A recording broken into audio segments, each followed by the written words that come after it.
What's up, Passion? Just kidding. Not seriously though. What's up? Good morning, y'all. My name is Tim, and welcome to Passion Live at 7:45. This month at Passion, we've been talking about love. It is still February, and we wanted to kick it off with a bang. Let's start talking about love, and we're coming from out of 1 Corinthians chapter 13. Last week, Amari spoke on it, and the previous week, Zach did, and Zez kicked it off. And our tidbit of the chapter of 13 was love does not delight in evil, but rejoices in the truth.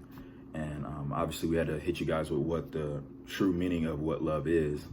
And I wanted to specifically talk about how sometimes, of course, we know that sometimes the obvious evils and what we see in our actions and what we see other people do, and sometimes actually putting evil or wrongdoings into a physical or verbal or emotional manifestation.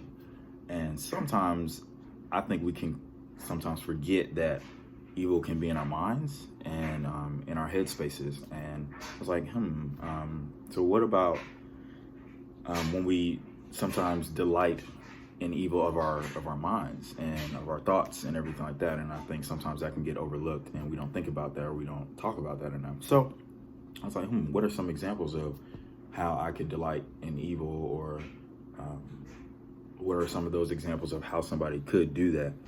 And I'm like, well, just having evil thoughts of bitterness in my head about somebody else, gossip. These are some of the examples of what this looks like in our minds, and how we can let those things run rampant in our heads. And I was thinking about, like, an example personally. When I was a kid, I remember getting into a really heated argument with my sister, my sibling. She was older than me or whatever, she's still older than me. But at the time being, she was a lot bigger than me, and she would like trample me and everything like that, and just kind of like overpower me physically, because I was her little brother, and she could do that at the time. And I remember after that moment, after she like quote unquote beating me up, I wanted to get revenge, but I couldn't actually physically manifest it or put that into action. But I was literally all up here. I was harboring bitterness and everything. And you may say, oh well, whatever, that's all siblings do that. Yeah, that's true, but it's still an example of, like, I was having really negative, evil thoughts towards my sister in my head. And that's a perfect example of what that's like. And you could feed into that. You can entertain evil thoughts in your head, and if you don't get that under control, that's how sometimes those things can bring out into like physical being. Like, obviously, when we do something, sometimes it can be like instinct. We don't even think about it, but a lot of times our sin starts up here and here in our hearts. And so obviously, Scripture says, the love does not delight in evil, but rejoices in the truth. And also, I thought it was interesting, delight and rejoice are kind of like very similar. They're synonyms in itself.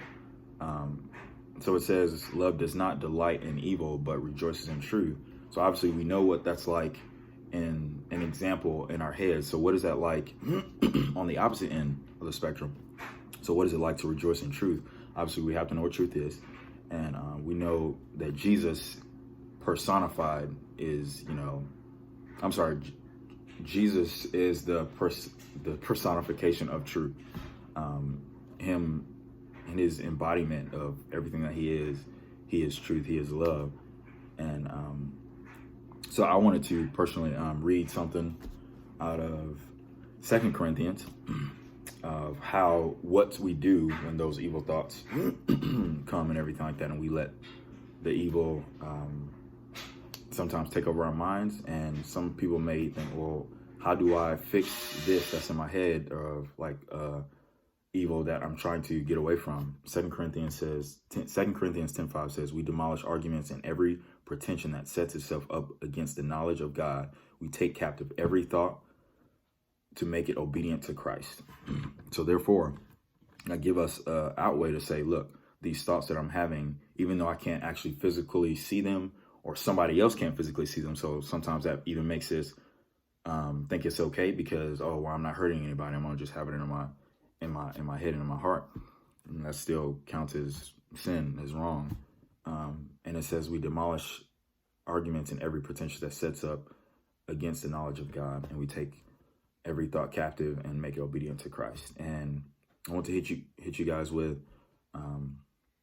another one, not too quick though, but Philippians 4:8.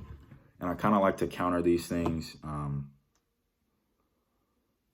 don't know what I was about to say right there, but just go with me. So anyway, Philippians 4:8.